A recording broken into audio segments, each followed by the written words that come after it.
Relief नहीं तकलीफ की पॉलिसी, हुकूमत पुरानी रविश पर कायम। दिन दिहाड़े आवाम के दिल पर तीर चला दिए। पेट्रोल 5 या 10 नहीं पूरे 35 रुपए महंगा कर दिया। इत्तलाक भी फौरी हो गया। पीटीआई की कोर कमेटी का इजलास 90 रोज में इलेक्शन, फवाद चौधरी की गिरफ्तारी और मुआशी सूरत-ए-हाल से मुतालिक करारदादें मंजूर की। अदलिया और कौमी सलामती के जामिन इदारों से मदद की अपील कर दी। शाह महमूद कुरैशी और असद उमर ने इजलास के बाद करारदादें पढ़कर सुनाई।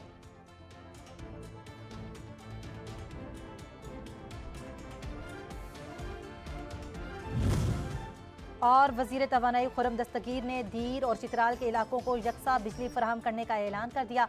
गवर्नर गुलाम अली के हमरा प्रेस कॉन्फ्रेंस में आवाम से बिलों की अदायगी बर वक्त यकीनी बनाने की अपील कर दी।